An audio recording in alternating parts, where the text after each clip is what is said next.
Bonjour à toutes et bienvenue sur le podcast Entrepreneurs Productives, le podcast qui accompagne les entrepreneurs à gagner en efficacité et à se libérer du temps pour s'épanouir dans leur business et dans leur vie. Je m'appelle Milena et je suis coach en productivité et organisation. Ici, je vous partage mes conseils, méthodes et astuces pour devenir plus productive et développer votre business dans la joie et la bonne humeur. Alors sans plus attendre, je laisse la place à l'épisode du jour. Bonne écoute! Bonjour à tous et bienvenue dans ce tout nouvel épisode d'Entrepreneurs Productives. Dans cet épisode, j'accueille Leïla de Fruits de ta passion. Donc on est sur un épisode un petit peu plus long que d'habitude. On est un petit peu des pipelettes toutes les deux, mais vraiment cet échange était hyper intéressant. Leïla nous donne plein d'astuces, plein de pépites. Elle est aujourd'hui donc consultante en stratégie business et personal branding et elle est également depuis 1 mois maintenant digital nomade à Bali. Donc dans cet épisode, on va parler personal branding, digital nomadisme, comment s'organiser pour devenir digital nomade. Bref, un épisode plein d'informations pour les entrepreneurs, pour les personnes qui rêvent de venir partir, travailler à l'autre bout du monde, quels sont les avantages, les inconvénients, comment faire. Tout ça, c'est dans cet épisode, dans cet échange avec Leïla. Donc je vous laisse découvrir ça tout de suite. Hello Leïla et bienvenue sur le podcast Entrepreneurs Productives. Comment est-ce que tu vas ? Hello, ça va super, merci beaucoup pour l'invitation. Merci beaucoup à toi d'avoir pris le temps, surtout avec le décalage horaire, la distance, puisque tu n'es clairement pas à côté en France. Du coup, est-ce que tu peux un petit peu te présenter, nous dire qu'est-ce que tu fais, où est-ce que tu es, qu'on sache un petit peu qui tu es. Oui, bien sûr. Moi, c'est Leïla. Je travaille en tant que fruit de ta passion. Je pense que je suis plus connue sous ce nom-là que sous mon vrai prénom.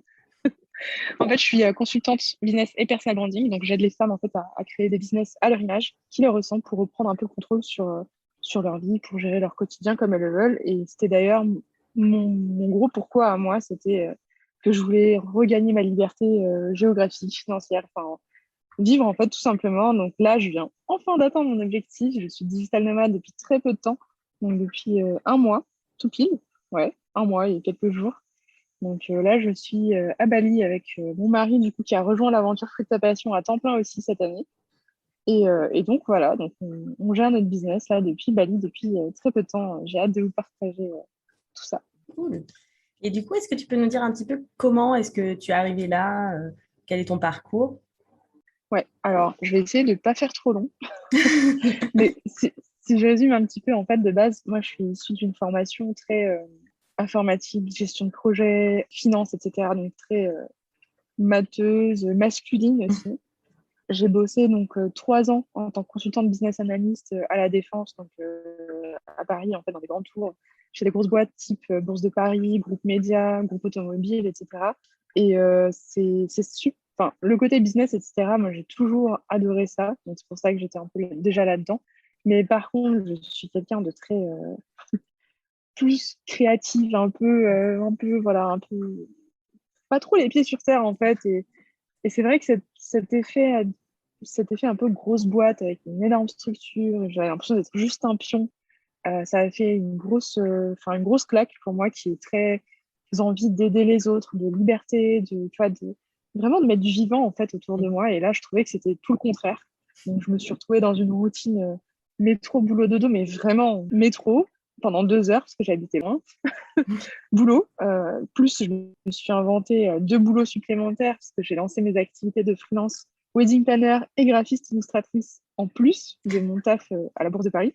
Parce qu'en fait, j'en avais marre. Et le truc, c'est juste que ces activités-là, finalement, c'est une sorte de fuite, en fait, où je voulais juste faire autre chose, même si j'adore dessiner, je dessine depuis toujours. Mais c'est pas forcément l'activité pro qui me convenait. J'adore organiser des trucs, donc j'ai été wedding planner parce que j'ai organisé mon propre mariage et c'était super. Mais en fait, j'ai détesté ça parce que j'avais plus le rôle de l'esclave des mariés que chef d'orchestre que j'imaginais. Donc, vraiment, on se fait une idée, en fait, de trouver l'idée de business parfaite, etc.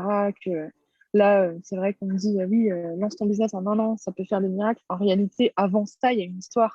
Avant ça, ça dure des années. Moi, mon histoire, en réalité, elle a commencé depuis le début de mes études où j'étais déjà pas trop alignée avec ce que je faisais, intéressée à moitié, mais tu vois, avec la tête dans les étoiles, qui réfléchit déjà à autre chose, alors que je me suis même pas encore débarrassée des études, on va dire. Et en réalité, c'est ça, c'est que ça prend beaucoup de temps. Donc, si tu veux, je suis là aujourd'hui. Fruit de ta passion, ça fait que 1 an et demi officiellement que c'est lancé. Mais en réalité, ben, j'avais déjà, pendant mon salariat, en fait, avant que je fasse mon gros burn-out, ma dépression totale, ça m'a complètement bloqué, même physiquement, en fait. C'est là où j'ai dit stop. Enfin, c'est mon corps qui a dit stop, hein, parce que moi, j'étais prête à continuer dans mon déni. Euh, c'est terrible, hein, mais on s'en peut-être, enfin, parfois, on s'en rend pas compte, quoi. Heureusement que le corps envoie des signaux qu'on peut pas ignorer. Si tu veux, un matin, enfin, plusieurs matins, je me suis retrouvée avec des crampes d'estomac de malade où j'allais limite en rampant pour me préparer pour aller au boulot, j'en pouvais plus. Et au boulot, ça se voyait pas. Je faisais un travail Mm. super, j'étais souriante. Euh, Enfin, les gens étaient contents, en fait, c'est transparent, quoi.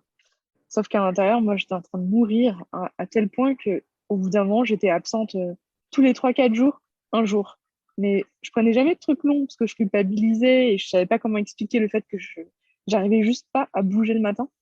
Et puis un jour, en fait, ça allait trop loin, ça m'a complètement paralysé le dos, donc complètement. Et je pouvais plus bouger, je pouvais même pas prendre mon téléphone. C'était genre, c'était d'un ridicule, ça m'a fait rire en fait. Je me suis mise à rire et à pleurer en même temps en me disant, mais c'est ridicule quoi d'en arriver là, de dire que tu finis paralysé parce que tu vas au taf. Tout le monde s'en fout en fait, que tu sois heureuse ou malheureuse au taf. Ils font juste leur taf, donc ça changera rien à leur vie que j'arrête cette douleur. Ça vaut pas le Mm. coup. Du coup, j'ai juste décidé de tout plaquer. Et puis même mes boulots de wedding planner, de graphiste illustratrice, petit à petit, hein, j'ai fini mes prestations tranquillement, mais j'ai arrêté d'en prendre, etc. J'ai arrêté de communiquer. J'avais déjà tout ce qu'il fallait, entre guillemets, côté business, de par ma formation, et puis mon côté pro, mes expériences pro. Et puis j'avais une expérience entrepreneuriale quand même assez... Enfin, un début d'expérience entrepreneuriale assez solide, pardon, puisque j'avais déjà 2 activités en parallèle, etc. Donc, Fruit de ta passion, c'est venu un peu comme une évidence, et surtout avec le côté personal branding, parce qu'en Mm. fait, le point commun entre ce que je créais, c'était la création d'univers, que ce soit dans les mariages ou dans l'illustration. Mm. À chaque fois, c'était créer un univers qui veut transparaître quelque chose, un message, une cause en fait qui est bien plus grande que juste un événement ou juste un logo, tu vois. Mm. Et à chaque fois, ce qui revenait, c'était, je devais reposer les questions business à chaque fois, hein. Je m'en rendais pas compte parce que moi, j'avais la fibre business et je voulais la fibre créa avec ces jobs-là. Et finalement, je me retrouvais à chaque fois à refaire tous les fondamentaux business avec eux. Et je me suis rendu compte en fait que c'est ce que j'aimais le plus, c'était refaire sortir de, tu vois, de leur imaginaire, si tu veux, de leur vrai pourquoi, leur business, qu'est-ce que c'est, leur personal branding, qu'est-ce que c'est. Mais j'ai su que très, très tard hein, que ça avait un nom, que c'était personal branding. Moi, j'appelais ça juste du business jusqu'à il y a, je sais pas, un an, tu vois, au bout de 6 mois, Mm. 8 mois, j'ai commencé à me dire, ah, en fait, ça a un nom, c'est du personal branding, c'est du branding, ok, c'est bon, ça va mieux. Mais en réalité, ouais, c'est qu'à chaque fois, tu refais le même travail et puis je me suis rendu compte que j'étais bonne à ça parce que ça Mm. cumulait mon côté créa et mon côté business et du coup, me voilà. C'est vrai que ton personal branding est quand même juste dingue. Enfin, moi, j'adore, hein. Clairement, tout ce que tu as créé Merci, autour du concept de tropical, fruit de ta passion, enfin, c'est bravo. merci, merci beaucoup. Bah, en fait, en réalité, je dirais pas que c'est naturel, mais une fois que tu as le message, tu as le cœur de Mm. message, communiquer autour, ça devient un jeu en fait. Ouais. Tu vois, faire des jeux Mhm. de mots, des jeux de couleurs, des jeux d'ambiance, des jeux d'univers, des jeux de. À partir du moment où c'est cohérent et que ça aligne avec ton message de base, tu peux t'amuser à créer des univers à l'infini. Et moi, j'adore ça. Donc, c'est vrai que je m'éclate sur toute ta passion, je m'éclate avec mes offres, je m'éclate avec mes coachés. Donc, ouais. Mais je recommande à tout le monde, en fait, de mettre ça en priorité, pas parce que je veux vendre mes offres à tout prix en mode allez-y, faites du personal branding, travaillez chez moi. Non, c'est pas ça. C'est vraiment le fait de mettre en avant son personal branding, ça te permet vraiment de te démarquer totalement de la foule. Parce Mm. qu'aujourd'hui, il y a tellement de monde en fait sur le web que c'est très dur de proposer un concept innovant. C'est très dur de surprendre. C'est très dur de se faire remarquer quand on a 50 abonnés. Quand on se lance Mm. déjà 50 abonnés, c'est énorme. Ah, mais tu les comptes à un moment. 50, 51, 52. Je veux pas aller loin, quoi. Donc, mettre en avant déjà dès le départ son personal branding, ça permet déjà de casser une barrière de visibilité qui est juste énorme et très dure à passer au départ. Mhm. Ah oui, non, c'est clair que aujourd'hui, on a de la concurrence partout. Si tu n'as pas de concurrence, c'est qu'il n'y a potentiellement pas de marché, donc il faut que tu t'inquiètes. Du C'est ça. coup, et c'est vrai que quand tu débutes, c'est pas facile de sortir du lot avec C'est tout ce ça. qu'il y a, tout le contenu qui existe. Ouais. C'est clair. Après, moi, mon branding, il est assez particulier dans le sens où mon branding, parce qu'il y a le personal branding et le branding, c'était limite mon tableau de visualisation, en fait. C'était mon vision board. Donc là, maintenant, je vis dans mon branding et c'était l'objectif, donc c'est top. Mais tout le monde n'est pas obligé, si tu veux, de mettre en avant forcément sa tête, sa personne, en toute transparence, tu vois, sans garder d'intimité, etc. Et c'est de ça dont tout le monde a peur, en fait, en général. C'est j'ai pas envie de m'exposer sur le web non plus. Et puis, surtout au départ, et si ça foire, il y a mon visage, il y a mes collègues, il y a ma famille. Et je comprends, hein, moi-même, au départ, et pendant très longtemps, j'avais que mon petit avatar Mm. qui représentait Fruit de ta passion, qui est encore mon logo d'ailleurs aujourd'hui, parce que finalement, il fait partie de l'identité de mon business et ça choque personne en fait. Mm. Tant que tu mets de l'humain derrière, ça choque Ouais. personne de voir un petit avatar ou quelque chose. Bon, c'est vrai que je cherche quand même toujours à retranscrire quelque chose d'humain. Un logo très froid, ça va être plus compliqué à créer une connexion émotionnelle avec une audience, mais on peut très bien s'en sortir sans montrer sa tête, hein. Il y a plein d'exemples, il y a plein d'exemples sur le Oui, web qui oui. réussissent Ouais. comme ça. Oui, bah, j'en connais, oui, des entrepreneurs qui ne montrent pas du tout leur tête et qui s'en sortent très très bien. Mais effectivement, derrière, il y a la voix, il y a C'est ça. les contenus, il y a plein de choses qui transparaissent des émotions, quoi. Clairement. Exactement. Et en fait, je trouve que c'est encore plus poétique comme ça. Je suis une philosophe dans ma tête. Parce que, tu vois, tu déconstruis un peu la personne qui n'est pas juste physique, tu Mm. vois. C'est pas juste un physique, c'est pas juste un visage. C'est tellement d'autres choses. Et c'est tellement plus facile de travailler son personal branding sans se montrer. Parce que du coup, tu travailles les bonnes choses. Tu travailles le message, tu travailles la voix, tu travailles le contenu, tu travailles la Mm. qualité de ce que tu vas partager au lieu de te focus sur ta tête. Parce qu'il y en a qui pensent que montrer sa tête, c'est du personal branding. Non, c'est pas parce que tu montes ta tête partout, que tu es en live toutes les 3 secondes, que c'est un personal branding bien travaillé. C'est juste ta tête, Oui. tu vois. Et c'est totalement différent. Donc, l'illusion peut être vite faite. Et finalement, c'est plus simple de créer des bonnes bases de business et d'un bon personal branding sans montrer sa tête qu'avec sa tête. Donc, Ouais, why not? ça se fait. D'autant plus quand tu es doué en illustration et que tu peux faire des petits bonhommes. Oui, c'est vrai que c'est un plus. Enfin, moi, je m'amuse. Du coup, je n'ai pas trop apprécié l'effet prestataire en freelance en tant qu'illustratrice graphiste. J'ai eu des projets très cool, mais j'ai pas trop aimé le faire pour les gens. Je préfère le Mm. faire pour m'amuser. Tu vois, il y a des Ouais. choses qui sont, contrairement à ce qu'on pense dans Fruit de ta passion, il y a des passions qui sont pas vouées à devenir des business. Il y a des passions qui Mm. sont juste là pour être des passions et être vécues pleinement pour s'amuser et se faire du bien. Clairement, le web marketing, c'est pas une passion innée. C'est, c'est pas ça non plus. C'est juste créer quelque chose qui te passionne en fait. C'est plus ça mon message, c'est de créer un business qui te passionne et te permettre de vivre avec passion tous les jours. Tu vois, Mm. Là, aujourd'hui, je suis complètement alignée et avec mon branding pour le coup, et avec mon message, et avec moi-même, parce que je peux vivre avec passion tous les jours. Je suis pas juste là ces derniers mois enfermée chez moi en région parisienne, c'était pas trop ça, parce que même si j'aime mon business, j'aime mes clientes, etc., je vivais pas avec passion tous les jours. Je me levais pour bosser, un business que j'affectionne beaucoup, et heureusement, sinon j'aurais pas pu continuer dans ces conditions. Mais derrière, je ne vivais pas. Et c'est Mhm. pas le but pour moi. Tu vois, on travaille pas juste pour travailler et rester Ouais. planté là. On travaille pour un lifestyle qu'on a rêvé. On travaille pour pouvoir impacter sur des causes qui nous sont chères. On travaille pour changer des choses autour de nous. Et là, je m'éloigne complètement du sujet qui était être digital nomade parce qu'on parle d'un truc qui me passionne. Mais tu vois, c'est intéressant en fait. Ouais. Non, non, mais en même temps, c'est hyper intéressant. Et tu vois, même le fait, comme tu dis, que un business, bah, c'est quelque chose qui se construit. Enfin, tu vois, avec le temps, tu as OK le concept de j'ai créé à l'instant T et au bout de 6 mois, 1 an, 2 ans, je suis capable d'en vivre sans souci, etc. Mais en fait, derrière, tu as des expériences passées, tu as toutes les années Exactement. accumulées derrière qui font que tu es arrivé à ce moment-là et que ça a marché à ce moment-là. Et souvent, bon, en plus, sur le web, on a quand même beaucoup de messages de deviens millionnaire en 3 temps. 3 mois. Voilà, En 3 mois, c'est bien. 3 mois, c'est bien. C'est un bon timing, 3 mois. Ouais, c'est réaliste, hein, je trouve. Bah ouais. En partant de zéro, en investissant. en investissant ton argent, beaucoup d'argent pour mon coaching qui te rendra très, très riche. Oui, oui, bien sûr. Voilà, bien sûr, hein. Et c'est vrai que c'est compliqué, je trouve, parce qu'il y a tellement de personnes qui, en fait, du coup, d'un côté, bon, tu as des gens qui tombent un peu dans ce panneau-là, puis du coup, tu as aussi des gens qui se disent, ah bah oui, mais moi, ça fait 3 mois, ça fait 6 mois, et ça marche toujours pas, donc c'est que j'ai un problème, quoi. On se compare alors qu'on n'a pas les mêmes timelines, C'est ça. clairement. Et je pense que c'est important de rappeler ce genre de message le plus possible. Ouais, c'est pour ça que j'hésite pas à dévier du sujet pour le rappeler. Et du coup, en termes d'organisation, toi aujourd'hui, comment est-ce que tu t'organises dans ton business?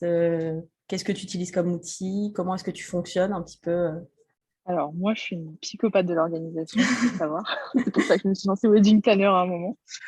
Je Euh, sais, c'est pour ça que j'aime bien ton contenu aussi.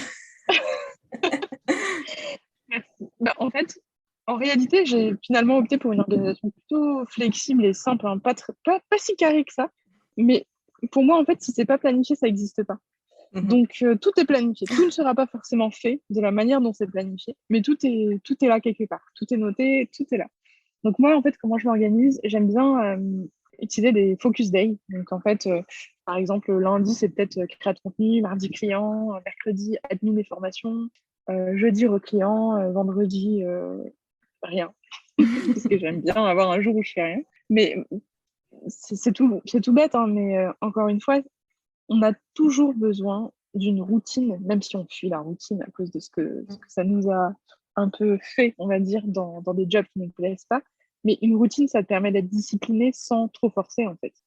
Donc, le fait d'avoir ces petits focus day, moi, ça m'aide à rester sereine, quitte à switcher les jours, hein. Par exemple, si lundi, finalement, j'ai la flemme, je vois que je suis bonne à rien, bah, finalement, mon jour joker, qui est normalement le vendredi, c'est le lundi.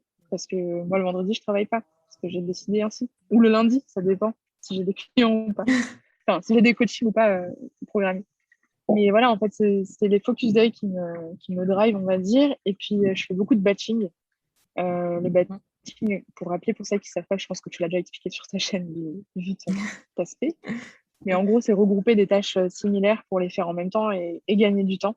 Donc, par exemple, tout à l'heure, j'ai enregistré 3 épisodes de podcast que j'avais déjà écrits avant tout d'un coup, etc.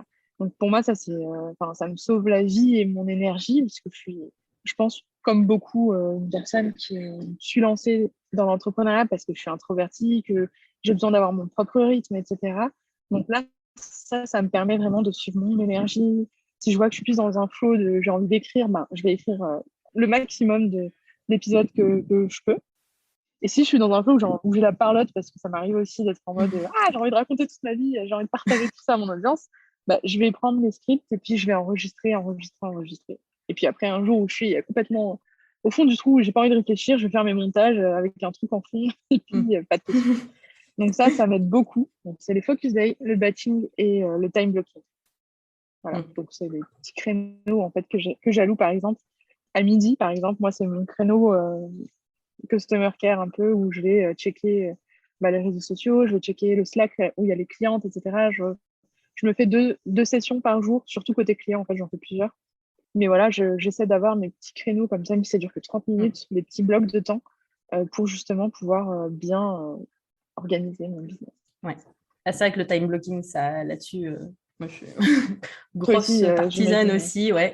J'avais fait tout un épisode d'ailleurs là-dessus, mais c'est vrai que c'est hyper pratique et d'autant plus quand justement tu la lis, comme tu dis, avec des routines, enfin en gros Ouais, avec des blocs de temps qui sont vraiment récurrents où tu te dis bah, tous les jours à telle heure je fais ça ou tous les mardis de telle heure à telle heure je fais ça. C'est vrai que bah, ça permet de structurer ta journée. Tu sais aussi le temps que ça te prend parce que tu as l'habitude de le faire. ouais. Donc, du coup, tu prévois pas bon, bah, je vais mettre une demi-heure alors qu'en fait, tu en as pour 2 heures et demie. Tu le fais au C'est début, puis au bout c'est d'un du moment, tu vécu, ça. apprends. C'est ça. C'est ça. Et c'est clair que ouais, ça permet quand même de gagner énormément de temps, quoi. Ouais, Et de gagner de clairement. la sérénité surtout. Ouais, c'est ça. Donc, moi, c'est comme ça que je fonctionne. Et après, je me repose beaucoup sur des outils. Je vais pas te mentir, du coup, peut-être à cause de mon côté un peu info, malgré moi, je fouille tous les outils. Donc, je suis accro à Zapier, ClickUp, enfin, tout ce qui peut être automatisable est automatisé chez Et moi. automatique. Voilà. Ce qui me permet de ne rien faire les jours où j'ai envie de rien faire, en fait, tout simplement. Mm. C'est du temps que tu ne perds pas à faire des trucs à la main. Enfin, c'est clairement pas pour ça que j'ai signé. C'est pas pour faire ce job-là, en fait. Créer des automatisations qui prennent du temps, c'est pas grave. C'est un temps que j'investis, en fait, que je réallouerai à autre chose plus tard, comme par exemple faire du surf le vendredi.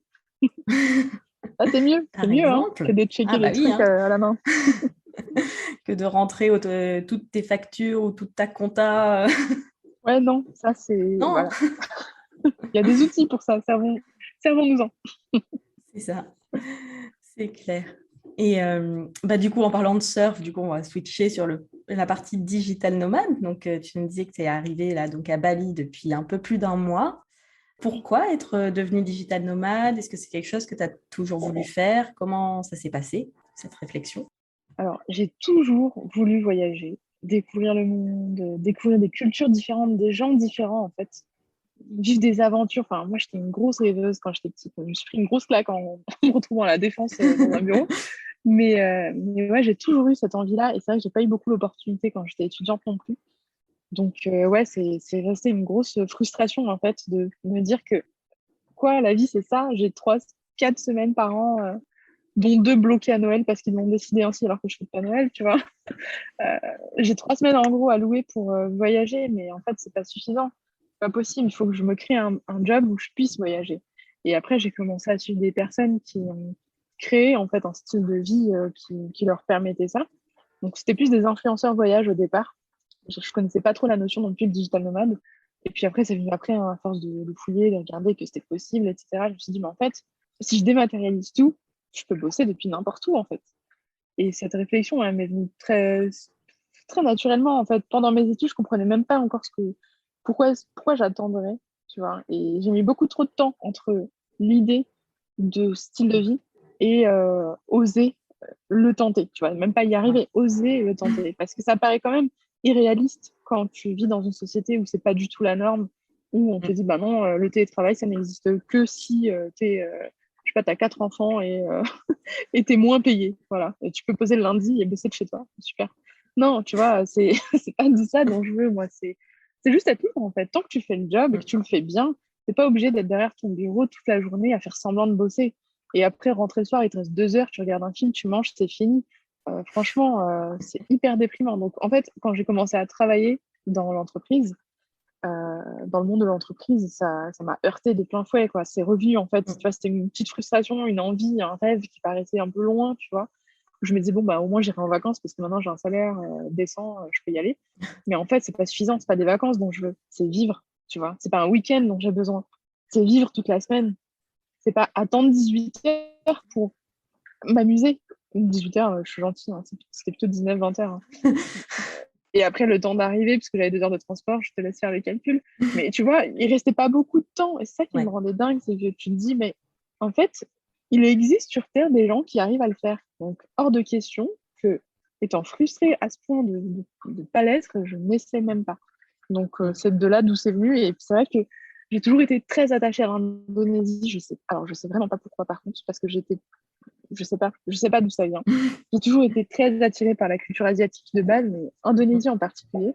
Du coup, je suis venue en vacances 2 fois ici, avant d'être digital nomade.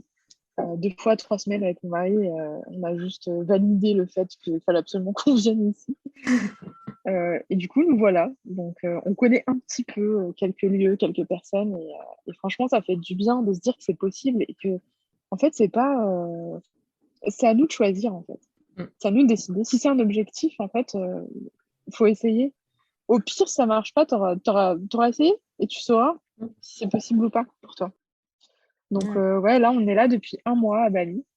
C'est une situation un peu particulière parce que ben, on est en pleine crise de Covid, hein, surtout à Bali. Donc là, ça fait exactement un mois qu'à Bali, c'est vraiment la crise.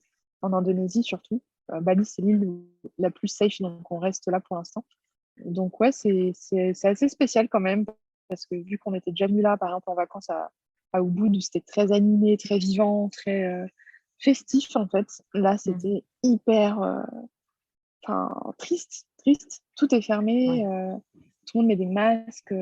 Il y a un couvre-feu à 18 heures à un moment. Non, pardon, 19 heures. Bon, ça ressemble un petit peu nuit à 18 heures. Mm. Donc, Il y a un couvre-feu, tout est fermé. Les- il y a des personnes qui... Je sais pas comment expliquer ça sans heurter. En fait, j'avais jamais vu de mendiants en Indonésie. C'est-à-dire même sur les îles Mm. un peu plus pauvres que Bali, qui est une île très riche et très touristique. J'avais jamais vu de mendiants. En fait, tout le monde bosse ou a de la famille, etc. Et ils arrivent à gérer ça de manière extraordinaire. Et ça m'avait toujours surpris hyper positivement. Et là, en fait, ça Mhm. m'a heurté de plein fouet. C'est qu'il y avait des mendiants au plein centre de Bali. Donc, c'est que ça va vraiment pas bien. Vu que le tourisme, c'est la plus grosse Ouais. source en fait, économique ici. Et que ça fait 1 an que c'est fermé en fait aux touristes. Il n'y avait que les business qui rentraient. Ça se sent, quoi. Ça se sent vraiment. Donc, on essaie de vraiment faire attention, de respecter au maximum tout ce qu'il faut. Mais c'est vrai que c'est déstabilisant et du coup, enfin, ça fait réfléchir, quoi. Le fait de mettre ses œufs dans le même panier, entre guillemets, tu vois. Le fait que tout leur Mhm. business soit centré sur le tourisme physique, ben, ça fait prendre aussi conscience du fait que le digital, c'est vraiment une solution pour beaucoup de business, en fait, même physique en France ou ailleurs. C'est quelque chose qui peut résoudre pas mal de problèmes économiques.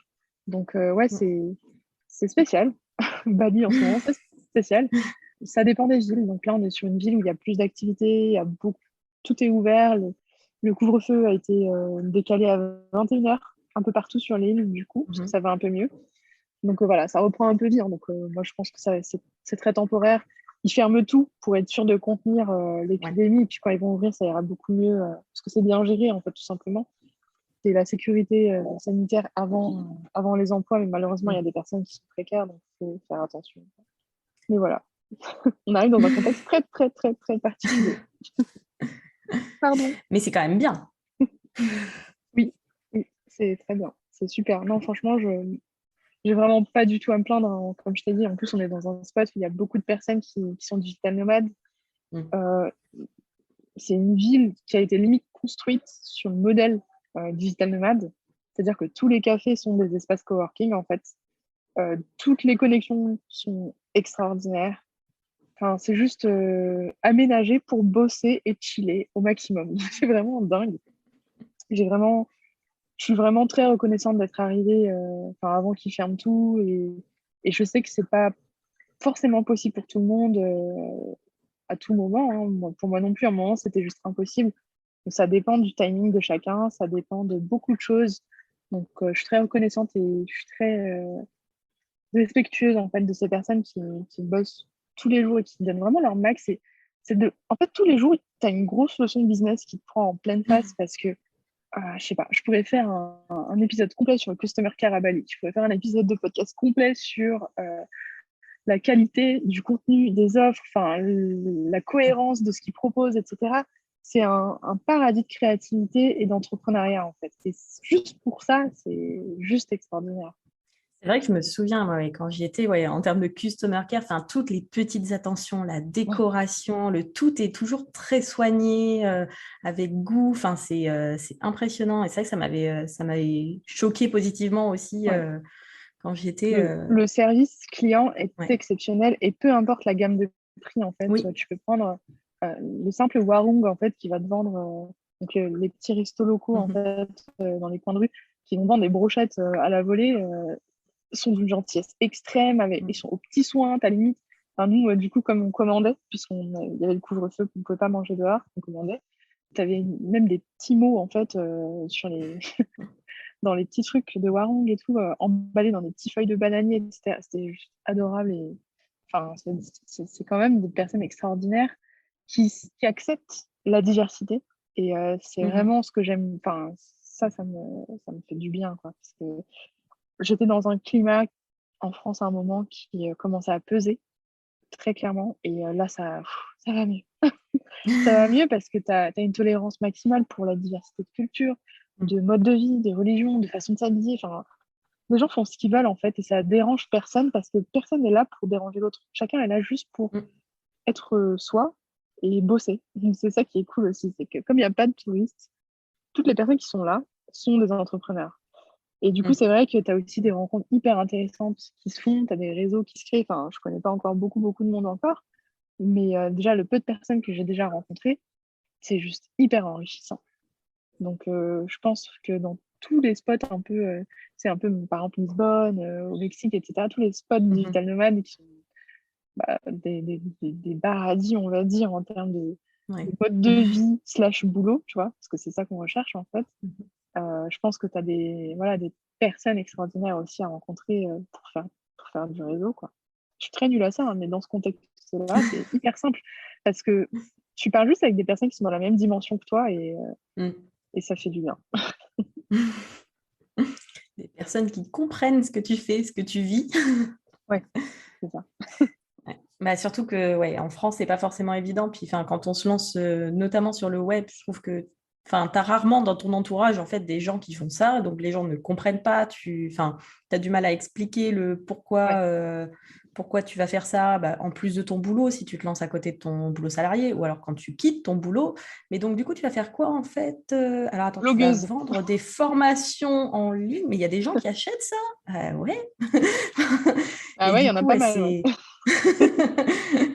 c'est vrai que c'est pas toujours évident je trouve, de se faire un réseau, bah, d'autant plus en physique, quoi, parce que les gens autour de toi, ils connaissent pas, c'est pas encore démocratisé, et enfin, Ouais, c'est ça. C'est clair que c'est une facilité quand tu es dans un réseau, enfin, dans un spot où il y a que des entrepreneurs. mm, Ça change tout, en fait. Ça change vraiment. Tu te sens plus comme l'extraterrestre paumé, tu vois, qui est finalement plus trop sûr de ce qu'il fait parce qu'on a tellement mis en cause ce que tu racontes que toi-même tu finis par douter.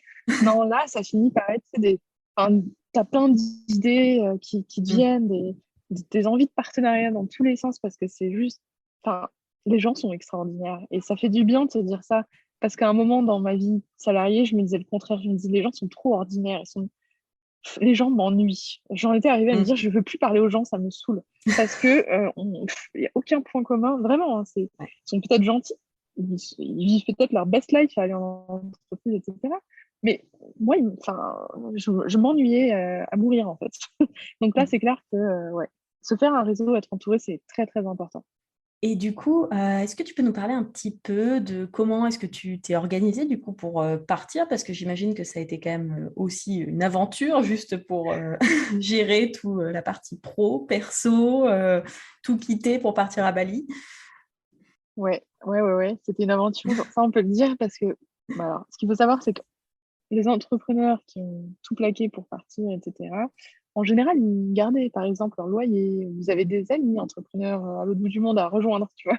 Nous, c'est Mm. vrai qu'on a tout plaqué. Donc, mon mari, il a démissionné il y a 3 mois, en fait. Oui, c'est hyper Ouais, récent, ouais. c'est hyper récent. Il m'a rejoint à temps plein il y a à peine 3 mois.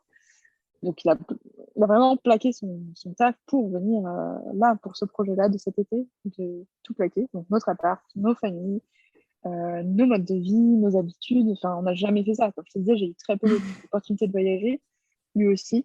Et enfin, c'est genre, on passe de rien à tout, ou de tout à rien, je ne sais plus dans quel sens le dire. Mais du coup, ouais, il a fallu s'organiser, préparer ça en amont, parce qu'il y a des demandes, par exemple, il y a beaucoup d'administratifs à faire pour partir, déjà, et puis pour arriver, pour être accepté dans un nouveau pays. Donc, il faut faire une demande de visa particulière, donc c'est visa business pour les entrepreneurs micro-entrepreneur ou société, en fait, ça marche aussi. En tout cas pour Bali, hein. Là, je parle pour Bali parce que je n'ai pas encore fait d'autres pays. Mais pour le coup, ouais, donc, en passant par une agence, c'est très bien géré. Très sincèrement, l'administratif indonésienne m'a agréablement surprise. Les grosses problématiques que j'ai eues, c'était plus avec la France qu'avec les autorités indonésiennes, et ça à chaque étape. Donc, Ah ouais? pour le coup, la demande a été hyper fluide. Dès qu'il manquait quelque chose, on était notifié, mais dans l'heure, en fait, malgré le décalage horaire, c'était enfin, hyper bien géré, du début à la fin. Et puis quand on arrive devant les autorités, il n'y a pas de papier bizarre où on dit ah mais il manque ça, etc. Non, tout le monde est au courant de ce que c'est, il y a bien tout ce qu'on nous a dit, il n'y a pas de surprise, et ça, c'était agréable, très agréable. Après, côté France, c'était un peu plus compliqué. Bon, après, évidemment, il y a eu tout l'aspect pro côté client à gérer, se dire est-ce qu'on fait un lancement ou pas? Finalement, oui.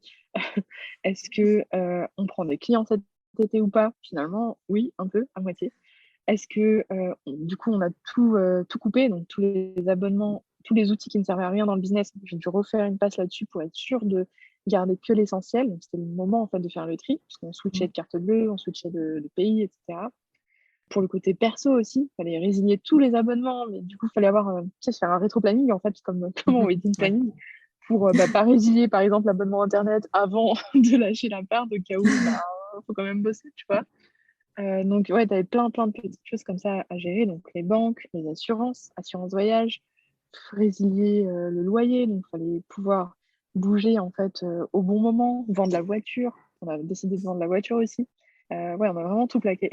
Donc, en fait, pour ça, en réalité, on a décidé en janvier, donc non, fin décembre, pardon, que mon mari, du coup, quittait son taf pour me rejoindre. Donc, 1er janvier, enfin 2 janvier, du coup, ou 3, je sais plus. Il appelle son boss pour démissionner, pour que dans 3 mois, il puisse être libre. Ouais. Donc, dès janvier, en fait, on a déjà commencé à s'organiser pour partir fin juin, début juillet. Donc, ça prend quand même, enfin, faut s'y prendre quand même un peu en avance pour être sûr de prendre le temps de le faire tranquillement. En réalité, moi, vu que j'étais déjà à mon compte à 100%, j'aurais pu me prendre 3 mois à l'avance ou même le mois d'avant pour le mois d'après. Mais vu que c'est un gros départ, on lâche vraiment notre appart, notre voiture, nos familles, etc. Faut les préparer aussi à ce changement. Faut, faut aussi s'assurer que côté business, ça tient, que le business model est bien revalidé, même si ça fonctionnait très bien. Sinon, mon mari n'aurait jamais quitté son taf pour un truc qui ne marchait pas, je vous assure. Mais il faut quand même toujours valider son idée. Et ça, je pense qu'en général, d'un point de vue extérieur, on s'en doute pas. Tu vois, on se dit, ah ben, un tel, ça fonctionne bien pour elle. Donc, bien sûr qu'elle peut tout plaquer pour vivre sa vie de rêve. Mais en fait, non, un tel, comme on dit, fait en sorte que ça fonctionne tous les jours, tous les mois, etc. Donc, ce genre de chamboulement, ça doit se préparer. Sinon, c'est possible que ça ne fonctionne plus, en fait. Tout est voué à être challengé et doit être adapté. Donc, ça se prépare. Et pour ça, moi, j'ai misé sur, dès le départ, quelque chose de très digitalisé avec des sessions de coaching qui finissaient en juin, par exemple. J'en ai eu très peu en juillet. J'en ai pas pris en juillet, peut-être 1 ou 2 pour clôturer. Et en août, là, je reprends les clientes, etc., que j'avais déjà. Donc, je prends plus de nouvelles clientes en one-on-one parce que je me focus sur mon offre phare, qu'on relance, du coup, on en reparlera peut-être plus tard. Mais en fait, en gros, on peut pas juste tout plaquer et garder le même système s'il n'était pas déjà prêt pour partir. C'est-à-dire, si on a des prestations clients où on doit être dispo de 8h du matin à 18h le soir, alors que ici, j'ai 6 heures d'écart avec vous. C'est-à-dire que pour moi, là, il est 17h. Chez toi, il est 11h. Donc, tu vois que si tu as des missions clients, faut prévenir ces gens, faut les prévenir un minimum, préparer, voir si c'est possible de, tu vois, par exemple, décaler certaines horaires pour que ça convienne à tout le monde. Peut-être que tu peux perdre des clients qui seraient pas dispo pour être flexible, tu vois. Si par exemple, je sais pas si j'avais des coachés qui sont salariés, qui sont dispo que entre 20h et minuit, qui chez moi du coup fait tard, très tard, 3 heures nuit. voilà, entre dormir, tout ça, ça m'embêterait, tu vois. Donc, soit je me débrouille, et en général, c'est ce que je fais, je préfère moi me débrouiller, mais bon. Soit je me débrouille pour être disponible, soit, du coup, c'est pas possible, tu vois. Et du coup, il faut s'assurer que toutes tes prestations soient possibles. Moi, heureusement, j'ai des clientes qui sont très cool et on s'arrange toujours. Mais c'est vrai que selon les business, il y a plein de choses à prendre en considération avant de tout plaquer pour partir comme ça. Administratif, famille, perso, et aussi se rendre compte aussi soit de ce qu'on fait, parce que c'est pas anodin comme changement, se rendre compte de ce que ça implique, parce qu'il y a des personnes qui peuvent se dire ok, je peux le faire, et finalement qui se rendent pas compte que tu vas te retrouver seule à l'autre bout du monde en fait seule ou accompagnée si tu as la chance d'être accompagnée ou pas, enfin bref, peu importe, mais sans tous tes repères. Et ça, c'est quelque chose dont tu te rends compte après, quand tu arrives sur place. Et là, on arrive à aujourd'hui, où ça fait 1 mois. Pour l'instant, le max de temps à l'étranger que j'ai fait, c'était 3 semaines. Ça fait allez, 1 mois et demi avec la quarantaine, je pense. Quarantaine de 8 jours, je tiens à préciser. Franchement, ça commence à se sentir un peu le fait que, ouais, c'est pas des vacances. Ouais, ça va être long, c'est trop cool. Mais c'est vrai que t'es éloigné de ta famille. Et ça, tu le sens vite, en fait. T'es éloigné, même pour appeler, du coup, il y a le décalage horaire. La journée, tu bosses, le soir, c'est eux qui bossent. Enfin, c'est complexe à gérer. Et franchement, ouais, il faut se préparer aussi psychologiquement. Et je pense qu'il faut un temps non négligeable pour d'être sûr de partir, quoi. Ouais. C'est pas que la fiesta. c'est la fiesta, mais pas que. C'était d'ailleurs du coup ouais, une de mes questions, c'est qu'effectivement, hein, le digital nomade, ça fait rêver quand même beaucoup de monde, mais je pense qu'il n'y a pas que des aspects positifs, il n'y a pas que le je travaille les pieds en éventail au bord de la plage ou de la piscine. Et du coup, ouais, bah, tu as commencé à en parler un petit peu. Est-ce que tu vois d'autres inconvénients aussi à ce mode de vie-là, à part justement cette partie éloignement avec la famille? Ouais.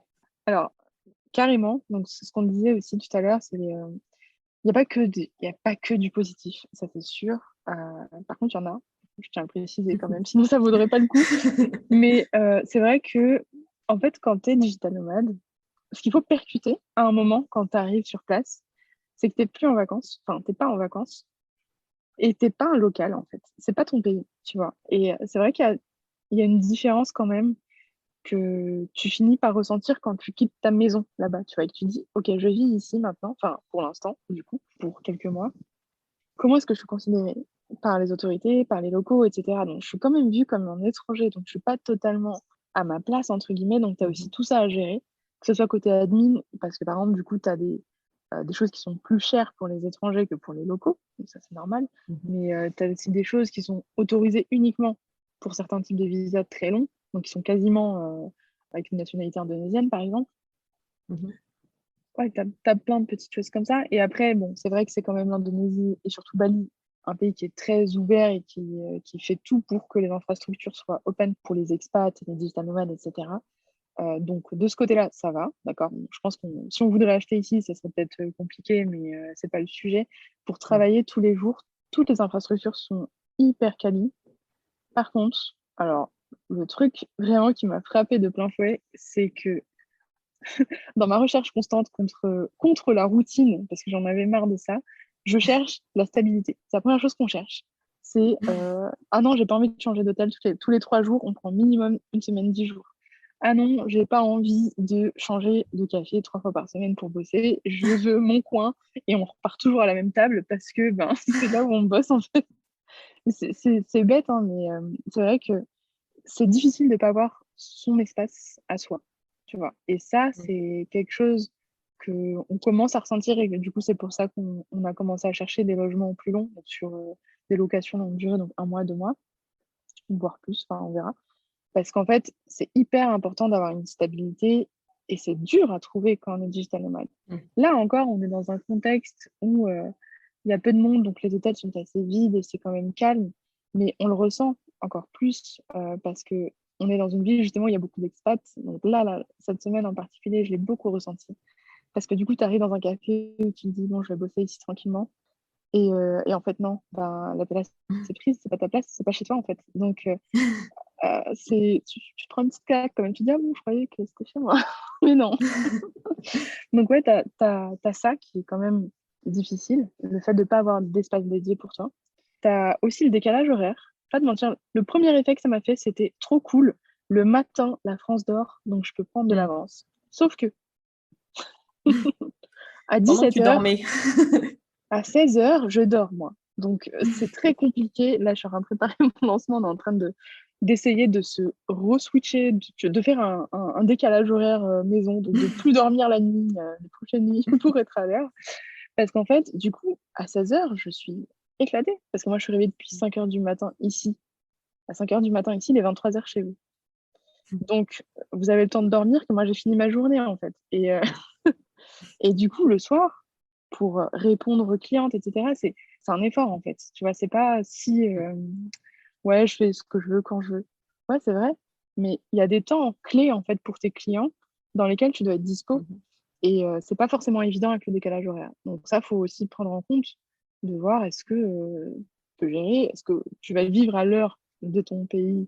d'origine ou est-ce que tu vas vivre à l'heure du pays local ou moite-moite. Enfin, c'est quand même un truc auquel enfin, je pensais pas que ça allait être autant pas problématique parce que finalement, vu que tu rattrapes tout à 23 heures, entre guillemets, 5-6 heures du matin, tranquillement, ou 7-9 heures, c'est pas grave, c'est pareil, c'est la nuit pour vous, c'est toujours rattrapable. Mais c'est vrai que le fait à 17 heures, si on m'envoie un message important, 18 heures, moi, pour moi, il est minuit, j'essaie quand même d'avoir une qualité de vie intéressante, sinon ça m'intéresse pas de bosser de 5 heures du matin jusqu'à 5 heures du matin, tu vois.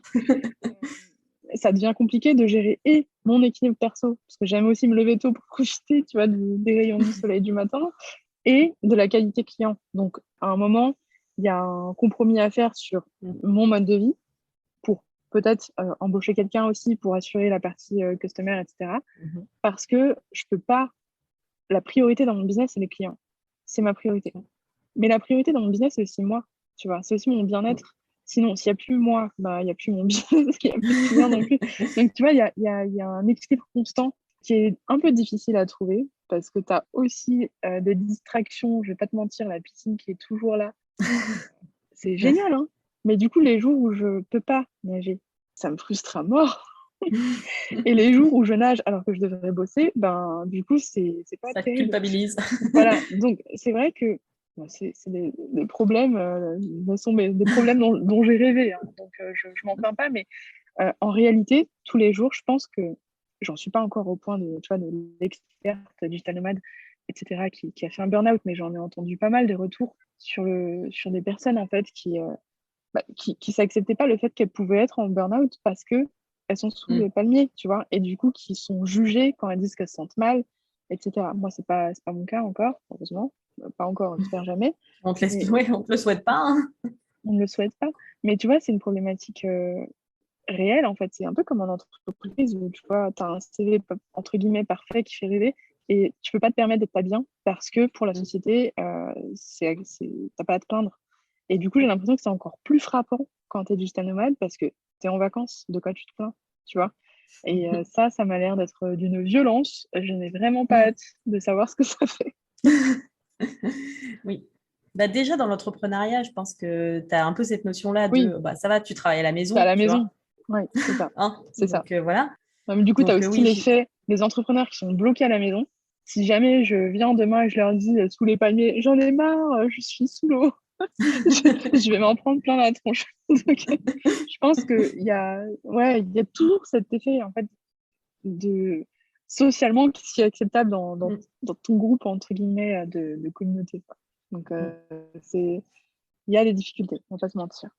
Après, si ça valait pas le coup vraiment, on serait pas là, parce que clairement les avantages sont là.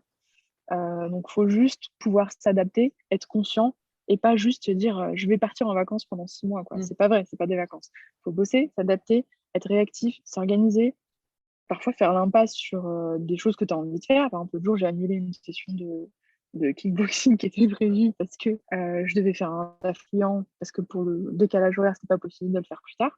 Bah, tant pis, en fait. C'est la vie qu'on a décidé de mener, en fait. C'est ça. Mais le tout, c'est d'avoir le choix et d'être conscient, en fait, que oui, tu vas bosser, oui. Oui, oui, c'est clair, oui, tu vas bosser. Là, avec le lancement qui approche, on bosse encore plus. Je bosse beaucoup plus que ce que je ne faisais avant mon départ, parce que j'étais focus départ. Ça me fait grave du bien parce que ça m'avait trop manqué. Mais voilà, oui, c'est du boulot, c'est pas des vacances, c'est clair. c'est important d'en avoir conscience.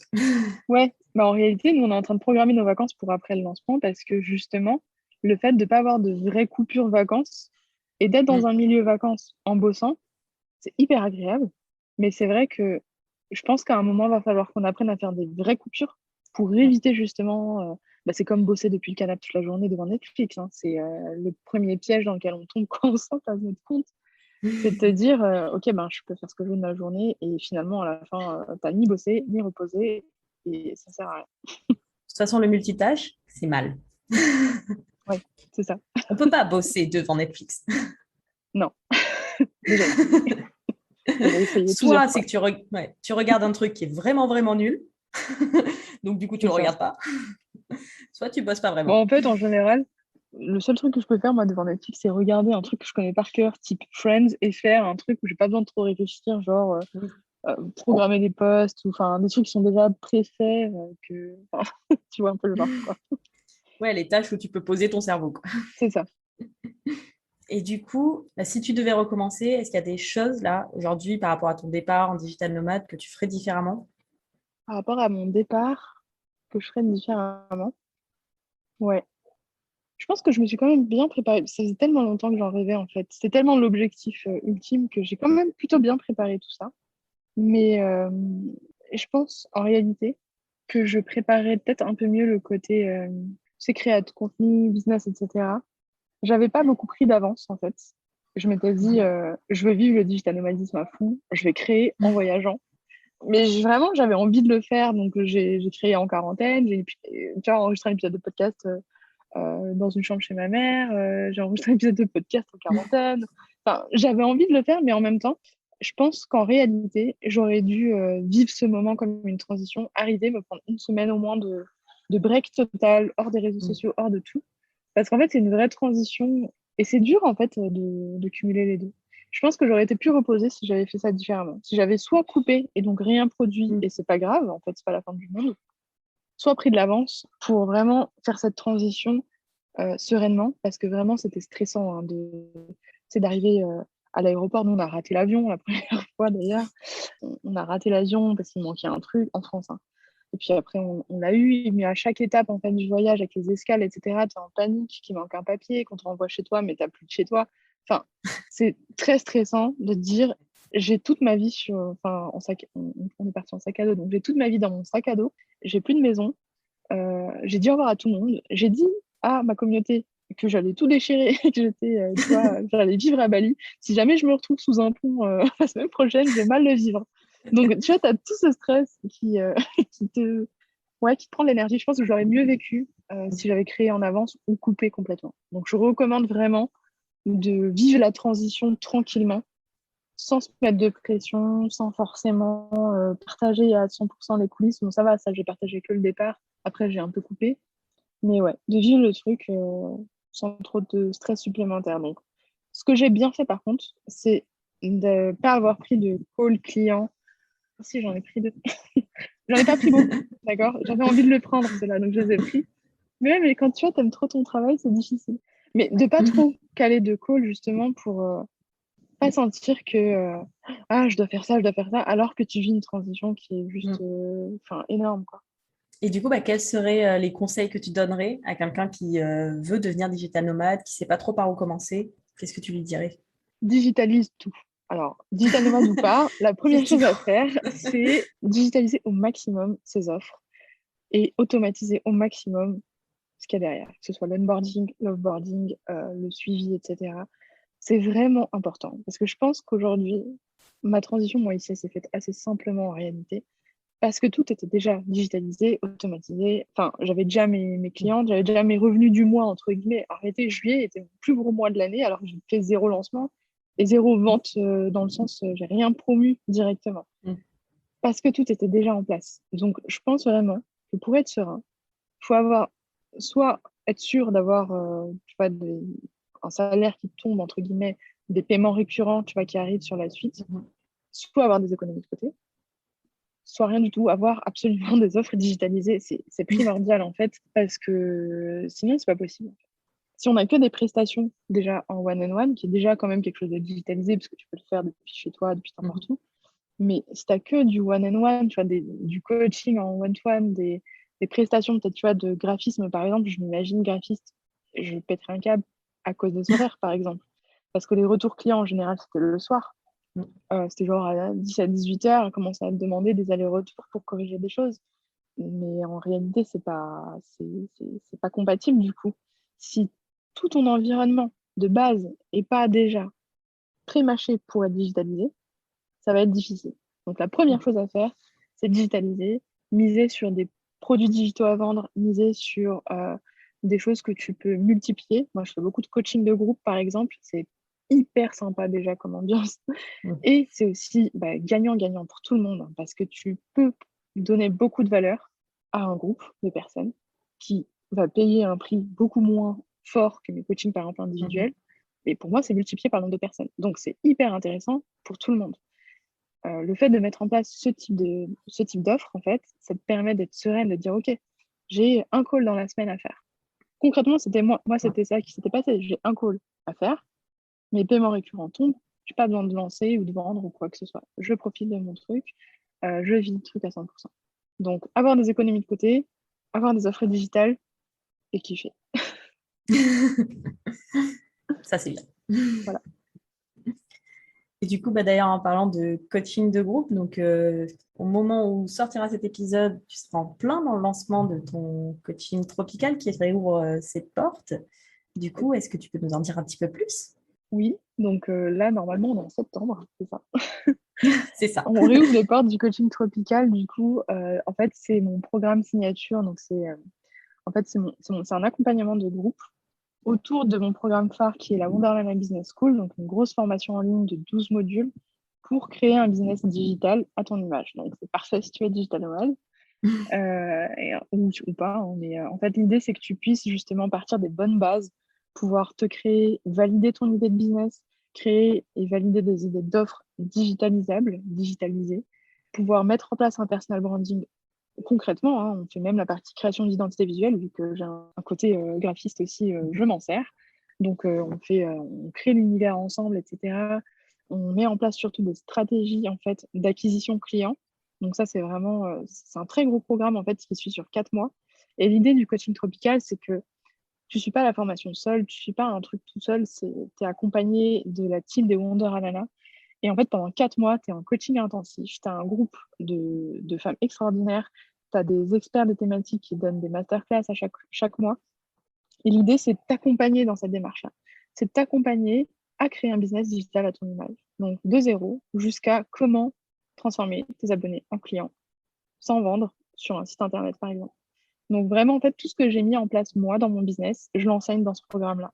Et vraiment, sans tabou. Dès qu'il y a un nouveau truc que je mets en place et qui fonctionne, je le rajoute en bonus. Donc, c'est la fiesta des bonus là-dedans. Ça n'est pas fini.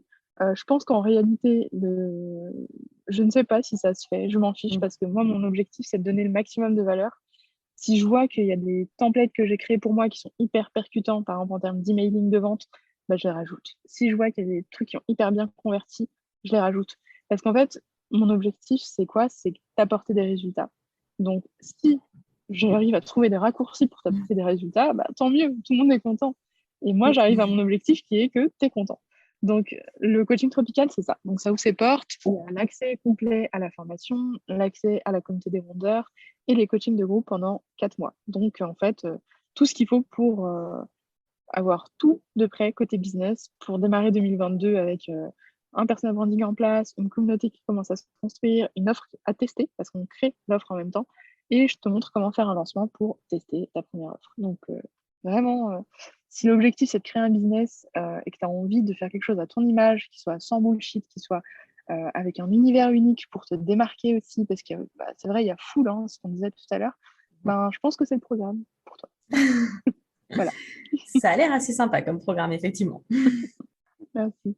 Où est-ce qu'on peut te retrouver? Enfin, je mettrai les liens dans la description de l'épisode, mais si on veut te contacter, si on a des questions sur le coaching, sur le Franchement, digital nomadisme. sur Instagram directement, je te filerai aussi le lien vers la page d'inscription Ouais. et mon email si besoin pour des questions, enfin, si des personnes ont envie de partager hein, leur profil, par exemple, pour être sûr que c'est fait pour eux. Mais sinon, sur Instagram directement, Free de ta passion, tout simplement. Je réponds à tous les messages, pas de souci. C'est plus simple. Moi, je préfère la simplicité. Bon, de toute façon, je mettrai tous les liens. Et pour clôturer cet épisode, est-ce que tu veux bien nous partager le meilleur conseil en termes de productivité que tu aies reçu? Un conseil, une technique, une astuce, quelque chose que tous les entrepreneurs devraient appliquer, d'après toi. Ouais, carrément. Bah, déjà, ce que je mets en place pour mon business, ça marche bien, donc je le recommande en général. Mais le meilleur conseil que j'ai reçu, que j'ai lu du coup, parce que c'était un livre, qui s'appelle The One Thing, que je recommande à 100%. Je sais pas, tu as sûrement dû déjà en parler. Oui, je l'ai lu. Et en fait, c'est résumé en un mot déjà, hein, mais c'est de ne planifier qu'une seule chose par jour, ou par semaine, ou par mois, etc. Parce qu'en fait, le fait de se fixer une seule mission, ça va te permettre de te donner à 100% pour cette tâche, être productif. Et si jamais il n'y a rien de plus à faire, en fait, pas besoin de faire semblant de bosser, en fait, c'est fini. Va faire ta vie, c'est mieux, ce sera plus efficace pour le lendemain. Donc moi, ce que je fais en général, c'est que j'applique ça, enfin, du coup, je le modélise un petit peu, parce que si je faisais qu'un seul truc par jour, je ne serais pas beaucoup. Mais du coup, je me fixe une grosse mission, en fait, à faire absolument, enfin, une grosse mission. La tâche la plus importante de la journée, c'est quoi?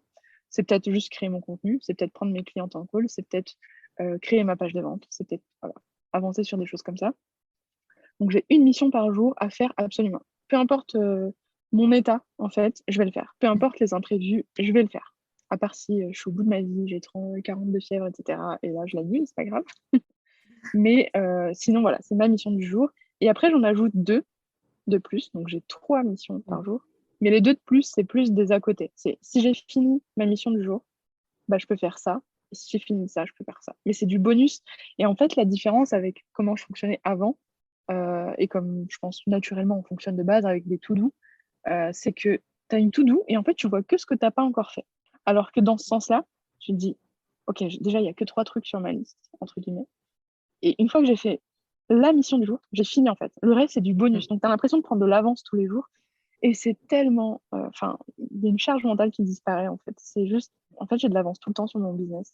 Et le fait d'être dans cet état-là, ça te permet de te reposer vraiment quand tu te poses. Ça te permet d'être créatif. Tu sais que tu te poses à la fin de la journée, enfin, tu papotes avec tes potes, ta famille, etc. Et tu peux juste chiller au lieu d'être dans le oh, j'ai rien fait aujourd'hui. Oh, aujourd'hui, j'aurais dû faire ça, ça, ça. Oh là là, demain, il faut que je fasse ça, ça, ça. Et ça sert à rien d'être dans cette boucle en fait, parce que tu vas pas être plus productif demain, parce que demain, tu vas essayer de rattraper ce que tu n'as pas fait avant-hier. Donc, tu seras jamais à l'heure. Et ça, c'est une boucle infernale dont j'ai réussi à sortir grâce à ce livre en fait, que j'ai découvert très tôt et je suis très contente pour ça. Et qui m'a sûrement sauvé la vie du coup, parce qu'en fait, ce qui est important, c'est d'être productif. Ce que j'ai pas aimé dans le salariat, c'est qu'on faisait semblant de travailler pour être là, pour faire du présentiel. Oui. Ça m'a tué à petit feu et je pense qu'on est beaucoup. Le bullshitage constant, les réunions qui servent à rien, le fait de devoir être là de 9h, enfin 9h, 8h, 8h30 à 19h en général, hein, dans les jobs entre guillemets prestigieux, parce que ça n'a de prestigieux que le nom. Clairement, c'est pas ça qu'on recherche. Nous, on veut vivre. Donc, on va faire les tâches les plus intéressantes qui vont être productives pour nous et notre business. Et clairement, il y en a une en fait par jour, voire 3 si tu es hyper efficace. Et après, c'est bon, c'est fini. Pour moi, c'est fini. Donc, ouais, c'est le meilleur conseil que je peux donner, c'est de fixer une tâche à faire absolument, plus 2 missions, 2 à côté, tranquille, si tu as l'espace-temps, la foi, etc. Excellente astuce. Je suis partisane aussi des priorités. Travaille moi avec 3 priorités par jour maximum. Et effectivement, 3 maximum, quoi. C'est Oui, c'est pas ça. obligé d'en avoir 3, quoi, hein. C'est 3 maximum. Ça dépend ce que c'est. Si la première, c'est un gros truc, bah, tu t'arrêtes là. Et puis quand tu as fini, tu es content, tu as gagné ta journée. C'est ça, exactement. Après, il y a des jours, je vais pas te mentir, ça m'arrive souvent le dimanche d'ailleurs, ne me demande pas pourquoi. Il y a des jours où j'ai juste trop envie de bosser. Et du coup, bah, finalement, je fais pas 3, je fais pas 4, je fais 6, 7 tâches que je n'étais pas censée faire le dimanche, parce que je prévois rien le dimanche, évidemment. Mais finalement, c'est pas grave, tant que tu es dans l'énergie, tu vois. Le problème, en général, c'est quand tu te forces à essayer d'avancer, alors que tu n'es pas productive, que cette tâche, en fait, elle n'est même pas importante pour ton business, du genre, je sais pas, décaler ton logo sur ton site web pendant 4 heures et tu n'arrives pas parce que on s'en fout, en fait. Ça n'a aucun intérêt pour ton client idéal et pour ton business. Donc, ouais, c'est suivre ton flow, quoi. Si au bout d'une mission, ben, t'en veux encore, fais encore. Si tu as envie de bosser jusqu'à 4 heures du matin, bon, pas le faire tout le temps, mais en vrai, au départ, moi, je faisais des nuits blanches à bosser parce que j'en avais envie. Et c'est pas grave, parce que le lendemain, après, je me réveillais à 11h.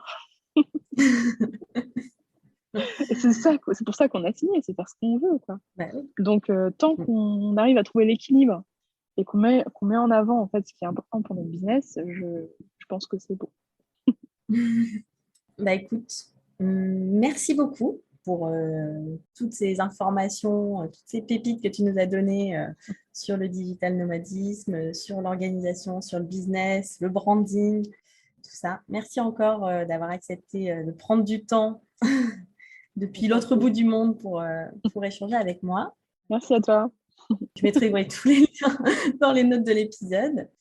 Et puis, bah, profite bien de Bali, des palmiers.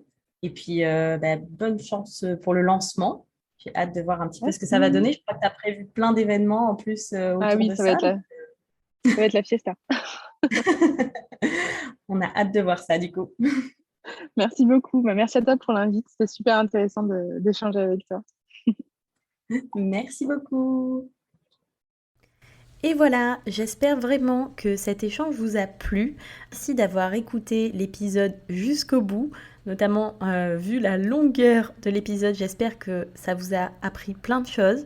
Si jamais vous avez des questions par rapport au fait de devenir digital nomade ou par rapport au coaching tropical qui est en plein lancement actuellement, n'hésitez pas à envoyer un petit message sur Instagram à Leïla, donc Fruit de ta passion, le lien est dans les notes de l'épisode. Et puis, si cet épisode vous a plu, n'oubliez pas, vous pouvez laisser une petite note, un commentaire sur Apple Podcast ou venez me voir, envoyez-moi un petit message pour me dire ce que vous en avez pensé. Je vous souhaite une très très belle journée et je vous dis à très bientôt pour un nouvel épisode. Bye bye!